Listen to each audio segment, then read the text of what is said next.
Hello everyone, and welcome to this inaugural installment of The Man About Town. I'm John W., and I will be your host for this evening. Our show could be, and will most likely be, about many things, but mostly about those places, goings-on, institutions, and other stuff from global to local that are directly or indirectly related to what we like to call our town. But where and what is our town? Well, for the where, it's not exactly a city limit in the usual sense. After all, how much change is there really in the crossing of many city boundaries nowadays?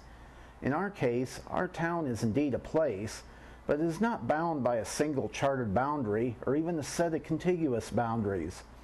Our town, as per where, is that general area widely known as Southern California, or SoCal as is currently in vogue with many. That covers the where, but there is also the what.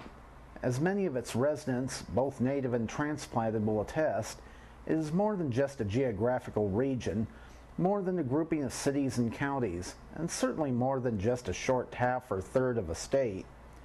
Even the principle of synergy, stripped and freed from its turgid and ponderous glaze of cliché, is not enough to explain this whole that is so much greater than the sum of its parts.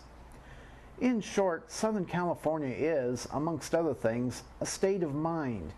It is an ever-present state of becoming, a tableau that continues to unfold and never finishes. It's like a huge diamond, continuously being fashioned, with countless facets appearing and disappearing beneath the cutter's scaife. A diamond that shrinks in some areas, only to grow in others. A diamond that is always skirting that nebulous line between the rough stone and the refined gem. In our cast, we intend to show you some of these facets, and perhaps a few angles between them as well. And speaking of diamonds, the main facet of a diamond is called the table. And what is usually associated with a table? Food. And with that comes our first feature, that venerable old SoCal tradition, Bob's Big Boy. It was in 1936 that a young entrepreneur named Robert Bob Wyan opened up a small bakery cafe in Glendale and named it Bob's Pantry. It served the usual fare of the day, hamburgers, steaks, chicken, chili, and all the sundry items, and freshly baked pies. It quickly became a local favorite. Still one restaurant, Bob's was doing well, but greater things were in store. A local big band frequently stopped by after their regular gigs for a late-night meal. One night, a member asked Bob if he could come up with something new, something other than the usual burger. Inspired, Bob cut a regular sesame crown bun twice and put in 2 stacks of patties, cheese, fixins, and his newly formulated red relish. It was an immediate hit, and his new double-decker hamburger became a regular part of the menu. Now, double-decker hamburger was a workable label, but he wanted something better, something with some snazz or panache. As it so happened, one of his regular customers was a 6-year-old boy named Richard Woodruff.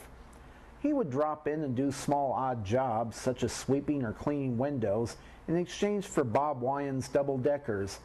He was very plump for his age, and he soon acquired the nickname Big Boy. In another moment of inspiration, Bob decided it would be a great name for his double-decker hamburger. And more than the name was in store. A customer named Ben Washam had sketched the young boy on a napkin, dressed in checkered overalls and eating one of Bob's hamburgers. It was adopted by Bob, and it became the basis for the original Big Boy character and the other versions to follow. Bob's grew and flourished. Soon there were several restaurants in the greater LA area. Then more followed quickly.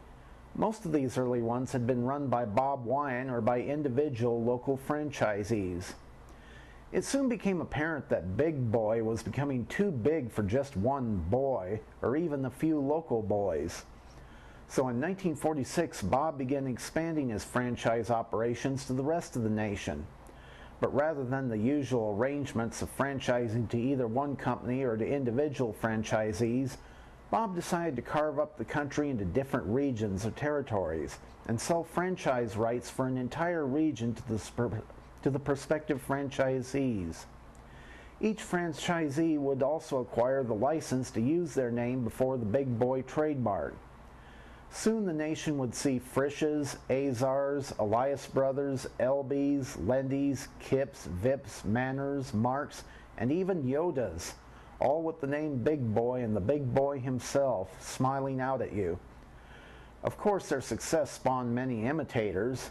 Though most were just the proverbial flash in the pan, some became local institutions in their own right, like Johnny's Fat Boy or the Bun Boy restaurants in the Mojave area. Most opened as drive-ins with car hop service, a format that would remain popular through the 50s. By the 60s, most had converted to the newly emerging coffee shop family restaurant format. But changes were in store. The aging Bob Wyan retired from the business and sold the company to Marriott Incorporated. The Bobs and other franchisees' names remain, but the man with the plan was gone. And more changes were underway that would fundamentally change the way that most Americans would eat. Fast food began to supplant much of the sit-down dining market, cutting into Big Boy's and other restaurants' business.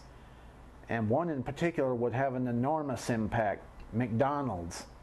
Practically inventing and then dominating the fast food market, they dealt them a double whammy by introducing their own copycat Big Boy, the Big Mac sandwich, in 1968.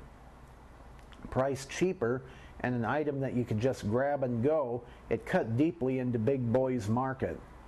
The 70s wore on into the 80s, and an entire generation grew up knowing little else but fast food. Inevitably, Big Boy and other family restaurants began to wane. Marriott wanted out of the format and introduced a write-in vote campaign to keep or drop the Big Boy mascot, with the unspoken intent to can the name as well. The people spoke and wanted Big Boy to remain, and so it did. But the yuppie tide and corporate prerogative was against them, and in 1989 Marriott began converting Big Boys and its recently acquired Howard Johnson's into the new Fern Bar format, named Alley's. It only lasted a couple of years, and the restaurants were sold off to be converted into Caro's and Coco's. In the rest of the country, the remaining franchises were bought up by Elias Brothers, which eventually declared bankruptcy in 2000. It seemed that Bob's Big Boy was lost to history. But there were still some of the original LA area Bob's individual franchises that were never part of the greater corporate picture, and they kept the Bob's name and the Big Boy hamburger going. Nostalgia and a greater desire for what were now traditions resulted in a renewed demand for Big Boy. The assets of the bankrupt Elias Brothers were purchased by Robert Liggett Jr. and reincorporated as Big Boy Restaurants International, and preserving the franchise names, including Bob's. Soon a new generation of Big Boy restaurants began to appear in areas that had not seen a Big Boy in years. Now we can again look forward to that checkered lad with the big pompadour and even bigger smile, returning to neighborhoods that have long missed him.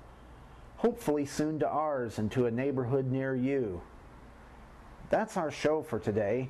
We invite you back soon for more from the Man About Town.